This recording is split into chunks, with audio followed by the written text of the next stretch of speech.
ሰላም ጤና ይስጥልን ክቡራንና ክቡራት የአዲስ አበባ ሳይንስና ቴክኖሎጂ ዩኒቨርሲቲ የዩቲዩብ ተከታታዮች እንደምን አላችሁ? ፈጠራ ማለት አዲስ ነገርን ወደ መኖር ማምጣት ብቻ አይደለም። ያለውን አሻሽሎ ከማህበረሰቡ ነባራዊ ሁኔታ ጋር በማስማማት እውነተኛ ችግር መፍታትም ጭምር እንጂ። ጊዜ ውድ በሆነበት ህይወታችን ውስጥ አንድ ነጠላ ደቂቃ መባከን እንኳን ትልቅ ዋጋ አለው። ነገር ግን በሩጫና በትርምስ በታጀበው የዘመናችን የከተማ ህይወት ውስጥ እጅግ ውድ የሆነውን የጊዜ ሀብታችንን በዝምታ እያባከን እንገኛለን። መሰረታዊ ፍላጎቶቻችንን ለማግኘት ረጅም ሰልፎችን መጠበቅ የዕለት ተዕለት ህይወታችን አንዱ አካል ሆኗል። የሱቆችን መከፈት በትዕግስት እንጠባበቃለን። ሂሳብ ከፍለን መልስ ለመቀበል ተጨማሪ ሰዓታቶችን እናባክናለን። ነገር ግን ይህንን ሁሉ እንግልት የሚያስቀርና ጊዜያችንን የሚቆጥብ እንዲሁም ፍላጎታችንን በራሳችን የምናስተናግድበት ድንቅ የቴክኖሎጂ ፈጠራ ቢኖር ብለን አስበን እናቅ ይሆናል። አዎ፣ ዛሬ ከክፍል አሳይመንት ተነስቶ እስከ ገበያ የደረሰውን ድንቅ የፈጠራ ስራ ከሰራው የአዲስ አበባ ሳይንስና ቴክኖሎጂ ዩኒቨርሲቲ ተማሪ እና የፈጠራ ባለሙያ ጋር ስለ ስራው እናወራለን። አብራችሁን ቆዩ። ስሜ ሳሙኤል አለሙ እባላለሁ። የሰራነው ማሽን ቬንዲንግ ማሽን ይባላል። ቬንዲንግ ማሽን የቆየ ቴክኖሎጂ ነው። ሰማው ውጭ ሀገር ላይ ጃፓን፣ ቻይና፣ ኢሮፕ ላይ ምናምን የነበረ ቴክኖሎጂ ነው እና እኛ ደግሞ ይሄን ቬንዲንግ ማሽን ቬንዲንግ በአጭሩ ቃሉ አንድ ነገር የሚሸጥ ወይ ደግሞ አውቶማቲካሊ መሸጥ የሚችል ማሽን ማለት ነው፣ በአማርኛ ስናብራራ ማለት ነው። ይሄን ማሽን እኛ እዚህ ሀገር በቀል በሆነ እውቀት በተማርነው በጣም ብሮድ በሆነ ነገር እዚህ መስራት ይችላል ማለት ነው።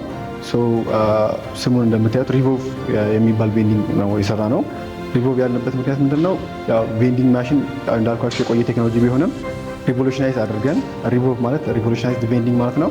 ሪቮሉሽናይዝ አድርገን እዚህ አድርሰናል። ይህ ፈጠራ ሀሳብ የተጠነሰሰው ራሱ በዩኒቨርሲቲ ውስጥ በሚገኙ ተጨባጭ ተግዳሮቶች ላይ ተመስርቶ ነው። ተማሪዎች በንባብ ሰዓታቸውና በውሏቸው ጊዜያቸውን በአግባቡ ተጠቅመው የሚፈልጓቸውን ነገሮች ያለምንም እንግልት ማግኘት እንዲችሉ በማሰብ የተጠነሰሰ ትልቅ መፍትሄ ነው። ቀላል ነገር ግን ጥልቅ በሆነ የኤሌክትሮሜካኒካል እውቀት የተሰራው ይህ ማሽን የውጭ ጥገኝነትን የሚያስቀር፣ የሀገር ውስጥ ምርትን የሚያበረታታና የዲጂታል ኢትዮጵያ ጉዞን በእጅጉ የሚያፋጥን ነው። 5ኛ ዓመት ላይ ሪሰርች መስራት ጀመርኩኝ ስለ ቬንዲንግ ማሽን ማለት ነው። ቬንዲንግ ማሽን ላይ ምን አይነት ግቢ ላይ ተማሪዎች ምንድነው የሚቸገሩት፣ ምንድነው ያለው ጋፕ፣ ተማሪዎች ምንድነው የሚፈልጉት የሚሉትን ሳይ ተማሪዎች ብዙ ጊዜ ማታ ላይብረሪ ቆይቶ ሲወጡ ምናምን ለሊት ላይ አያገኙም። ሱቅ ዝግ ስለሆነ ብዙ ጊዜ ተማሪዎች ለማጥናት ይቸገራሉ እና መጠጦች ለማግኘት ውሃ ቢሆን ማግኘት አይችሉም እና ኤነርጂ ድሪንክስ የምንላቸው ማግኘት አይችሉም። ለምን ይሄን ነገር መስራት አልሰራም በሚል ተነስቼ ቬንዲንግ ማሽኑ ከቲ እንደ ኮፊ ከነበረበት ወደ ለስላሳ መጠጦች እና ውሃ እንዲሸጥ ሀሳብ ቀየርኩ ማለት ነው። ራሱም ሀሳቡን ቀየርኩ። በዛ ሰዓት ላይ ዲዛይኖችን ማርኬት ሪሰርች መስራት ጀመርኩ። ግቢ ላይ ምን ያክል ተጠቃሚ ያለ የሚል የውሃ ምን ያክል ይጠቀማሉ፣ ለስላሳዎች ምን ያክል ይጠቀማሉ፣ የትኛው አይነት ይጠቀማሉ የሚል አይደንቲፋይ ማድረግ ጀመርኩኝ ማለት ነው። ከዛ በኋላ ዳይሬክትሊ ወደ ቢቭሬጅ መሸጥ የሚችል ቬንዲንግ ማሽን ዲዛይን ዴቨሎፕ ማድረግ ጀመርኩኝ። ልክ 5ኛ ዓመት እንደጨረስኩኝ ፎከስድ ሆኜ ወደዚህ መግባት አለብኝ፣ ወደዚህ ስራ ይሄን ለህብረተሰቡ ማድረስ አለብኝ፣ ለተማሪዎች ግቢ ላይ መጠቀም አለባቸው የሚል ሀሳብ ነበረኝ። ከምሰራቸው ከብዙ የተለያዩ ፈጠራዎች ውስጥ እሱን ፒክ አድርጌ ወደ ስራው ገባው ማለት ነው። ኤርሚያስ ትዕግስቱ የሚባል ጓደኛዬን ኮላብ አድርገን መስራት ጀመረን ማለት ነው። ማሽኑ እንግዲህ ፉሊ ኤሌክትሮሜካኒካል ሜካትሮኒክ ሲስተም አለው። መካኒካል ሲስተም ሃርድዌሮች አሉት፣ ሶፍትዌር ሲስተምም አለው። ፔመንት ኢንተግሬሽን አድርገንበት ቀየር ነው ማለት ነው። ግቢ ላይ ፓይሌት ሰርተን የመጀመሪያ ሙከራችንን በተሳካ ሁኔታ ከኦልሞስት 11 ወራት በኋላ ነው የጨረስነው። አንዱ የመጀመሪያ ሙከራዎች ማለት ነው። በጣም ተወዶ ግቢ ላይ ለ2 ወራት እስከ 3 ወር ፓይሌት ተደርጎ ለሙከራ ለተማሪዎች ይፋ ሆኖ ይጠቀሙት ነበር ማለት ነው። በጣም ብዙ ጥሩ ፊድባኮችን አግኝተናል። ማሽኑን ደግሞ ሞኒተሬት አድርገን ብዙ ነገር ተምረንበታል እኛ በራሳችን ማለት ነው። በነበረ ጊዜ ብዙ በጣም የተወደደ ተማሪዎች 9 ሰዓት 8 ሰዓት እኛ ይደርሰናል። አናሊቲክስ ስላለን ሶፍትዌሩን ስላለን ሲጠቀሙ ሌሊት ተነስቶ ሲጠቀሙ በጣም እኛ ደስተኛ ነበረን እና ተማሪዎቹን ችግር ፈተናል ብለን አስበናል እና አሁን ላይ ደግሞ ኔክስት ቨርሽን ላይ ወደ ከተማው ወደ ሰፊው ህብረተሰብ ጤና ተቋማት ሊሆን ይችላል፣ ፓብሊክ ትራንስፖርት ላይ ሊሆን ይችላል። አሁን በኮሪደር ልማት ላይ ሱቆች የሉም ከተማ ላይ እና እነዛ ቦታዎች ላይ እንዲቆም እንፈልጋለን። ይሄ ማሽን እንግዲህ በብዙ ነገሮች ይለያል። ራሱ አውቶማቲክ ነው። ስማርት ቬንዲንግ ማሽን ነው። ስማርት ቬንዲንግ ማሽን ማለት ደግሞ ምንድነው? ራሱ አውቶማቲካሊ የሚሸጥ የራሱ አናሊቲክስ የሚሰራ ዴማንዱን ከስተመሮቹን የሚያውቅ አናሊቲክስ ዴማንዱን አውቆ ምን ያክል ተጠቃሚ ያለ እዚህ ቦታ ላይ የትኛው ፕሮዳክት በጣም ይሸጣል የሚለውን ሰርቶ ለነዛ በዛ መልኩ ለክላይንቱ ወይ ደግሞ ለኦነሩ ማስተላለፍ የሚችል ማሽን ነው። ኔክስት ላይ ቨርሽን ይዘን የመጣን ያለ ነው። ሶ ያ ነገር ምን ያደርጋል? አሁን ላይ ተደራሽነት የሌለባቸው ቦታዎች ላይ ውሃ ሊሆን ይችላል፣ ንጹህ ውሃ ሊሆን ይችላል። አሁን እንደምታውቀው ከተማ ላይ አሁን ራሱ ካረንትሊ ትራንስፖርት ቦታ ላይ ሰዎች ናቸው ይዞ የሚዞሩት እና ያ ደግሞ ንጽህና ላይኖር ይችላል፣ የተለያዩ ኮንታሚኔሽን ሊኖር ይችላል። ቴምፕሬቸር የጠበቀ አይደለም፣ ፀሐይ ውስጥ ተይዞ ነው የሚሄደው እና ይህን ሁሉ ያማከለ በየቦታው ቢቆም በጣም ትልቅ ነገር ነው። ከስማርት ሲቲ ጋር አላይን ማድረግ የሚችል ሲስተም ነው እና ይሄ ላይክ አገር በቀል እኛ መስራታችን ምንድነው እንደፈለግን የኢትዮጵያ ኢኮሲስተም ውስጥ ኢንተግሬት አድርገን መስራት እንዲችል አስችሎናል እና ወደፊትም ደግሞ እንደዛ እየሰራን ነው። አሁንም ይሄ ማሽን እንግዲህ መጀመሪያ ሀሳቡ ራሱ ስንሰራ ኢንክሉሲቭ እንዲሆን አድርገን የሰራ ነው። ኢንክሉሲቭ ማለት ሁሉንም ያማከለ ዲሳቢሊቲዎች፣ ሴት ወንድ ሳይል በየትኛውም የእድሜ ክልል ያሉ ሰዎች መጠቀም እንዲችሉ ከህፃናት ጀምረው ማለት ነው መጠቀም እንዲችሉ ተደርጎ የተሰራ ነው። የዲሞንስትሬሽናል ቪዲዮዎች ይኖራሉ እንዴት ሰዎች መጠቀም እንዳለባቸው። ከዛ ባሻገር ደግሞ በጽሁፍ የታገዘ ጽሁፍ ይኖራል ማለት ነው። እንዴት አጠቃቀሙን ምን ይመስላል፣ እንዴት አድርጎ ነው ስካን የሚያደርጉት፣ ክፍያው እንዴት ነው የሚፈጽሙት የሚለውን ፕሮዳክቱ እንዴት ይወስዳሉ የሚለውን ሙሉ ያማከለ ነው የሚሆነው። ሁሉንም ሰው ያማከለ በጣም ካስተማይዝድ የሆነ ኤርጎኖሚካል የሆነ ማሽን ነው ማለት ነው እና እኛም ፎከሳችን የኢትዮጵያን የቴምፕሬቸር ቫሪዬሽን፣ የሰው አኗኗር ዘይቤ እና ሌሎችንም በማማከል የመብራት መቆራረጥን ጭምር ሲስተም ኢንተግሬት አድርገንበታል እዚህ ማሽን ላይ ማለት ነው። መብራት ማቋረጥ እንኳን ቢያጋጥም የራሱ ባካፕ ሲስተም ፓወር ሲስተም አለው እና መብራት ባይለበት እንኳን ሰዎች የሚፈልጉትን ነገር ማግኘት ይችላሉ። ይህ ማሽን በብዙ መልኩ ለየት ያደርገዋል ካሉት ቬንዲንግ ማሽኖች። አንደኛው ፊቸሩ ይህ ማሽን ካስተማይዘብል ነው። ካስተማይዘብል ነው ስንል ካፓሲቲውን እንደፈለግን ማሳደግን ማሳነስም እንችላለን፣ የመያዝ አቅሙም ማለት ነው። የቫሪቲ ኦፍ ፕሮዳክትንም እንደዛው ማብዛትም ማሳነስም እንችላለን በሰውየው ወይ ደግሞ በከስተመሩ ኦርደር ማለት ነው። ከዛ ባሻገር በጣም ማሽኑ መካኒካሊ ኦፕቲማይዝድ ነው። መካኒካሊ ኦፕቲማይዝድ ነው ስንል የተሰራበት የማሽኑ አወቃቀር ካሉት ቬንዲንግ ማሽኖች በጣም በሌስ ኮምፖነንቶች ተጠቅመን ነው የሰራ ነው። ከሃርድዌር አንጻርም እንደዛው በጣም ላይት በሆነ ግን ላይክ ዲፕ ናውሌጅ የሚጠይቅ አድርገን ሰርተናል ማለት ነው። እንዳልኩ ኤነርጂ ኤፊሽንት ነው በጣም። ከዛ ባሻገር ለየት የሚያደርገው ትልቁ ነገር አይኦቲ ቤዝድ ነው። አይኦቲ ቤዝድ መሆኑ ኢንተርኔት ኦፍ ቲንግስ የምንለው ወይ ደግሞ ከኢንተርኔት ጋር የተገናኙ ነገሮች እንደማለት ነው። ኢንተርኔት ኦፍ ቲንግስ መሆኑ ምንድን ነው? ማንም ሰው ግለሰብ ሊሆን ይችላል፣ ተቋሞች ሊሆን ይችላሉ።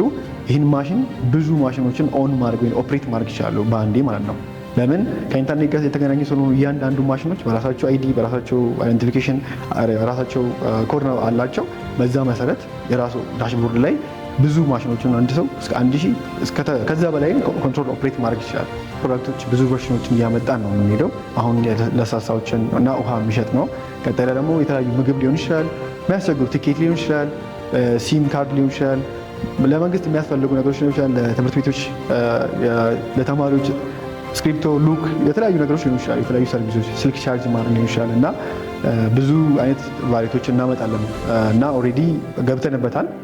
እንግዲህ አሁን ማስ ፕሮዳክሽን ላይ የገባን ነው። ያ ተደራሽነቱ እንግዲህ የሚወሰነው ይህ ማሽን አፎርደብል ነው ወይ የሚለው ነው። አፎርደቢሊቲ እንግዲህ ያው እኛ ራሳችን ኢንጂነር ስናደርገው ይህ ማሽን ዲዛይን አድርገን እንደዚህ ሎካሊ ስንሰራው ተደራሽነቱን ባማከለ መልኩ ነው። ለምን እቃዎች ብዙ ጊዜ ኢምፖርት ተደርጎ ሲገቡ በ3 እጥፍ ተጨምሮባቸው ነው የሚገቡ የታክስ ማለት ነው። አንድ ነገር 1 ሚሊዮን ቢሆን እስከ 3 ሚሊዮን ድረስ ነው የሚሆነው እዚህ ሀገር ላይ ሲገባ። ለምን? የተለያዩ ታክሶች ስላሉበት ማለት ነው። እኛ እዚህ ሀገር ላይ ስንሰራ ግን ምንድነው በራሳችን እቃ ስንሰራ እዚሁ ሜንቴን እናደርጋለን፣ እዚሁ ሰርቪስ እንሰጣለን። ቢበላሽ እኛ ነን የምናስተካክለው። ፓርቶቹ እኛ ራሳችን ስለሰራን በቀላሉ ሜንቴን መደረግ ይችላል። ተደራሽነቱ ደግሞ አፎርደብል እንዲሆን እነዚህ ነገሮች በሎካሊ ሲሰራ አፎርደብል ማንም ግለሰቦች እንዲገዙት ተቋማት ሊሆን ይችላል፣ እንዳልከው ሞሎች ሊሆን ይችላል፣ ሆቴሎች ሊሆን ይችላሉ። ተደራሽነቱ ላይክ እኛው ራሳችን ስለሰራን በእጃችን ነው ማለት ቴክኖሎጂ ያለው እና ያ ነገር ተደራሽነቱን በጣም ያስፋፋል ብዬ ነው የማስበው። አዲስ አበባ ሳይንስና ቴክኖሎጂ ዩኒቨርሲቲ ተማሪዎች ከዲግሪ ወረቀት በዘለለ የፈጠራ ስራዎቻቸውን ይዘው በቀጥታ ወደ ገበያ እንዲወጡ ከማስቻል አንጻር ትልቅ ድጋፍ እያደረገ ይገኛል። የአዲስ አበባ ሳይንስና ቴክኖሎጂ ዩኒቨርሲቲ አሱ በጣም ላይክ ጥሩ ቦታ ነው ለተማሪዎች ራሳቸውን በደንብ ካወቁና ላይክ የሚሰሩትን በደንብ አይደንቲፋይ ካደረጉ ላይክ ራሳችንን እንዳደረግን ነው። ዩኒቨርሲቲ ውስጥ ራሳችንን ማጥፋት እንችላለን፣ ራሳችንን ወደ ጥሩ ነገር መውሰድ እንችላለን። ራሳችንን ነው ጋይድ የምናደርገው እና አስቱ ደግሞ ከዛ ባሻገር ምንድነው ጥሩ ኦፖርቹኒቲዎች፣ ጥሩ ወርክሾፖች ይኖሩታል። የኢኖቬሽን ላይ ያላቸው የኦፕን መሆናቸው ኦፕን ማይንድድ የሆነ ስትራቴጂ ነው ያለው። እዚህ ውስጥ ያለው ፖሊሲም በጣም ይደግፋል። ፎከስድ የሆነ የኢኖቬሽን ላይ ያላቸው ሀቦች አላቸው። የተለያዩ ወርክሾፕ ላይ ድጋፍ ያደርጋሉ እና ያ ምንድነው ለእኔ የኛም ኦፖርቹኒቲ ክሬት ያደረግልን የመጀመሪያ ፕሮዳክሽን እንድንሞክር ወርክሾፕ ውስጥ አግዞናል። ከዛ ባሻገር ደግሞ ፋይናንሻሊ ያው ፓይለት ሌቭል እንደደረሰን ፋይናንስ ይሄን ነገር ኮመርሻሊዝ እንድናደርግ አግዞናል ማለት ነው እና አስቱ ላይክ በጣም እጅግ አድርገን እናመሰግናለን። ለአስቱ ኮሚኒቲ ስፔሻሊ ለኢኖቬሽን ላይ ያሉት፣ ለቴክኖሎጂ ትራንስፈር ላይ ያሉት፣ ኢንዱስትሪ ሊንኬጅ ላይ ያሉት ጥሩ በጣም አሪፍ ለትውልድ ጠቃሚ ነገር እየሰሩ ነው ብዬ ነው የማስበው። ትክክል። አዎ አንድን ነገር ከዜሮ ተነስቶ መስራት በጣም ቻሌንጂንግ ነው። እኛ በዛ ሰዓት ፐርሰናል ይሄን ሀሳብ ሳመጣ እና ወደዚህ ወደ ዲቨሎፕመንቱ ከመግባቴ በፊት በጣም ብዙ ኦፖርቹኒቲዎች፣ ብዙ ፈጠራዎች ነበሩ በዛ ሰዓት ማለት ነው እና ያ ነገር አንዱን ሰሌክት አድርጌ ፎከስድ ሆኜ በቪዥን ላይክ ይሄ ይሆናል፣ ወደፊት እንደዚህ አድርጎ እንደዚህ ይሆናል፣ ህብረተሰቡ እንደዚህ ይጠቅማል፣ ኢምፓክቱ ይሄን ያክል ነው የሚል ሀሳብ ኖሮኝ ላይክ ወደ ስራ መግባቴ በጣም ትልቅ ጽናት ይጠይቃል። ራሱ እየከበደ ይሄዳል። ስራዎቹ እየከበዱ ይመጣሉ። ፋይናንሻሊ ትቸገራለህ፣ ቴክኒካሊ ትቸገር ትችላለህ። አዳዲስ ነገሮች ይገጥመዋል። ለምን ሪል ላይፍ ሪል ወርልድ ላይ እንደ ትምህርት አይደለም እንደ ቲዮሪ አይደለም እና ሪል ወርልድ ላይ ማቴሪያል ኮንስትሬንቶች ሊመጡብህ ይችላሉ። ኤግዛክት ካልኩሌት ያደረግከው ነገር ሪል ላይፍ ላይ ብዙ የተለያዩ ቫሪያንት ማናቃቸው ፓራሜትሮች ይኖራሉ።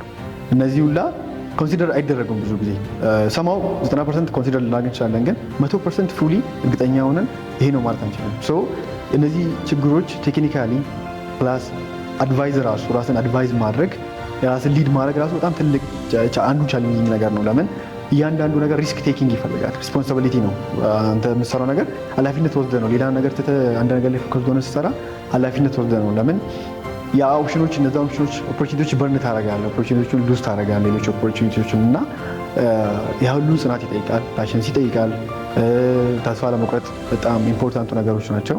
ሰው እንግዲህ አሁን እኛ እንደ ካምፓኒያችን ሳቲፍ ግሩፕ ይባላል። ሳቲፍ ግሩፕ እንግዲህ እንደ ስሙ ቴክኖሎጂ ላይ አልቲሜት ኢንጂነሪንግ ነው የኛ ሞቶ፣ አልቲሜት ኢንጂነሪንግ ነው። አልቲሜት ኢንጂነሪንግ ላይ እኛ አድቫንስ ስኬል እናደርጋለን ብለን ተስፋ እናደርጋለን።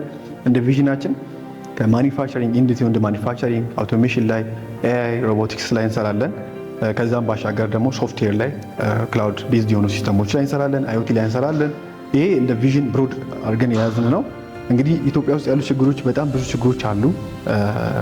በጣም ብዙ ሴክተሮች አግሪካልቸር ላይ ሊሆን ይችላል፣ ጤና ላይ ሊሆን ይችላል፣ ትራንስፖርት ላይ፣ ሪክሬሽናል ቦታዎች ላይ ለምሳሌ ምግብ ሊሆን ይችላል። እነዚህ ነገሮች ብዙ ማኒፋክቸሪንግ ላይ ሊሆን ይችላል እና ስፔስ ቴክኖሎጂ ላይ ሊሆን ይችላል። እነዚህ ሁሉ ብሮድ የሆነ ሴክተር አክሮስ ሴክተርስ እንሰራለን ብለን ተስፋ እናደርጋለን። እንደ ቪዥንም ይሄን አንግበን የተነሳ ነው። ሳቲፍ ግሩፕ ሶቬሪያን አድቫንስ ቴክ ኢንጂነሪንግ ነው፣ አክሮኖሚ ነው። እኛ አድቫንስ የሆኑ ቴክኖሎጂዎችን ታች ወርደን ከህብረተሰቡ ችግሮች እንፈታለን ብለን ተስፋ እናደርጋለን ነው። ወደዛም እየሰራ ነው ያለ ነው ካረንትሊ። ምንድነው ማንም ሰው ግለሰብ እኛ ወራችን ሁሌ ክፍት ነው። ከኛ ጋር መስራት የሚፈልግ በገንዘብም ሊሆን ይችላል፣ በሀሳብም የሚደግፍ ሰው ሊሆን ይችላል፣ ከኢንዱስትሪ ሊሆን ይችላል፣ ከስታንዳርዶች ሊሆን ይችላል፣ ከተለያዩ ሴክተሮች እኛ ሰዎችን ኦፕን ነን። ሁሌ በራችን ክፍት ነው።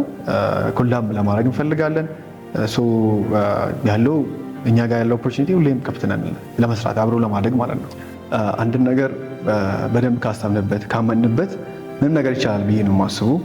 እዚህ እንድንደርስ ያደረገን እምነት ነው። በጣም በማመናችን ነው። እዚህ ፕሮዳክቱ ላይ እንሰራው ነገር ላይ አላማው ላይ ቪዥኖቹ ላይ ማመናችን ትልቅ ቦታ እንድንደርስ አድርጎናል ማለት ነው። አንድ ሰው ሲኖር ሲማርም ሊሆን ይችላል፣ ተማሪም ቢሆን ሲሰራም ሰራተኛም ሊሆን ይችላል። አንድ ነገር ካመነበት በጣም ኔቨር ጊቭ አፕ ተስፋ መቁረጥ የለበትም። ኮንሲስታንሲ ይፈልጋል፣ ጽናት፣ ሁሌ ደጋግሞ አንድ ነገር ማድረግ። ጠዋት ተነስቶ ሞቲቬትድ ሆኖ መስራት ዲሲፕሊን ያስፈልገዋል ማለት ነው። ከዛ ባሻገር አርቆ ማሰብ በጣም ትልቁ ነገር ነው። ኦፕቲሚስት ተስፋ የማድረግ እሱ ነገር በጣም ትልቁ ወሳኝ ነገር ነው። ቴክኖሎጂያችን ሪስክ ካልወሰደን ካልኩሌትድ ሪስክ ካልወሰደን ከባድ ነው። ለምን ሁሌም እንፈራለን። ፍርሃት ደግሞ ከሪስክ ነው የሚመጣውና ሪስክ መውሰድ አለብን። ለምንሰራው ነገር ለምናደርገው ነገር ለዓላማችን ሪስክ ወስደን ካልኩሌት አድርገን ከገባንበት ከብዙዎቹ እንሻላለን ብዬ ነው የማስበው። ኔቨር ጊቭ አፕ፣ ስቴይ ኮንሲስተንሲ፣ ቢ ኦፕቲሚስት ኤንድ ቴክ ሪስክ ነው የምለው እና እነዚህ በጣም ወሳኝ ነገር ናቸው ብዬ የራሴን እንደ ላይፍ ሌሰን አድርጌ የምጠቀማቸው ናቸው። አሁን እነ ሳሙኤል እና ጓደኞቹ የሳቲቭ ግሩፕ ድርጅት ባለቤት ሆነዋል። ይህ ስኬት ግን በአንድ ቀን አልጋ ባልጋ በሆነ ምቹ ሁኔታ የመጣ አይደለም። ይልቁንም በርካታ ፈታኝ ጊዜያትን፣ እንቅልፍ አልባ ሌሊቶችን እና መስዋዕትነትን ተከፍሎ ለዚህ የብልጽግና ምዕራፍ ደርሰዋል። ዛሬ በዩኒቨርሲቲው ማዕከል በትንሹ የተጀመረው ይህ የፈጠራ ሽክርክሪት ነገ አገራችን ወደ ዘመናዊ የዲጂታል ኢኮኖሚ ለመሸጋገር ትልቅ አቅም ይፈጥራል። የሀገር ውስጥ አቅምን በፈጠራ አቀናጅቶ በመስራት አይቻልም የሚባሉ አስተሳሰቦችን በስራ የለወጡት እነዚህ ወጣቶች ለሌሎች ትውልዶች ትልቅ አርአያ ናቸው። የቴክኖሎጂና የስራ ፈጣሪነትን ውህደት ለነገዋ ኢትዮጵያ የሚሰጠውን ድል ማሳያ የሚሆነውን ይህንን የፈጠራ ውጤት በጋራ እናበረታታ።